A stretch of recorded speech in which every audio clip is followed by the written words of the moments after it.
Bumabangon ngayon ang ilang pamilya sa San Pedro, Laguna matapos mapinsala ang kanilang bahay ng mabagsik na buhawi. Saksi si Bon Aquino.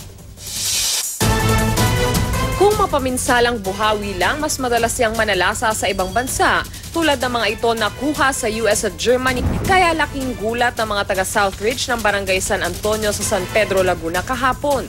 Ang namumuong makapal na ulap na ito pala na nakuhanan pa ng video pasado alas 4 ng hapon. Nabubuong buhawi na pala na nadagdagan pa. Umambon muna't maya-maya, lumakas na ang hangin. Tapos yung pag-ambon po, sobrang init po nun. Umano na po, lumabas na po yung isang hipo-hipo. Tapos maya-maya po nawala, sabay nagdalawa na po. Pagkatapos magdalawa, lumakas na po, papunta po dito sa amin. Nakayuko lang po, tapos umupo na lang uring kami. Sugatan ng tamaan ng lumilipad na yero sa binti ang 11 taong gulang na si Princess, na nasa labas noon para maligo sana sa ulan. Pababa. Pababa sa'yo, tapos?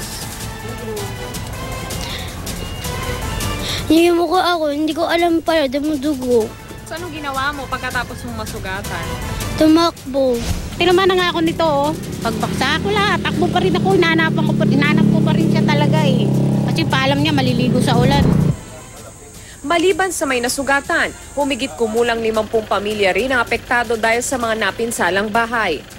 Sa lakas ng hangin, nagkaputol-putol din pala ang mga puno. Mababakas dito sa bahay na ito yung lakas ng buhawing tumama dito sa kanilang lugar. No? Dahil itong bahay na ito nawala ng bubong at nawasak din yung kanilang mga pader.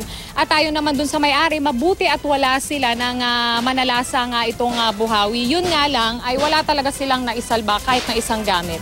Alas 4 po ma'am, malakas ang ulan sa taas. Pero hindi namin alam na malakas ang angin dito sa amin. Nung tumila po ang ulan, umuwi na po ako dito sa bahay. Dinatnan ko po ganito na. Tutulong naman daw ang barangay sa pagpapagawa ng mga nasirang bahay. Ang aming maintenance po ay kikilos dyan para pagawa ang mga roofing nila kung ano man ang nasirang istruktura. Ako si Von Aquino, ang inyong saksi.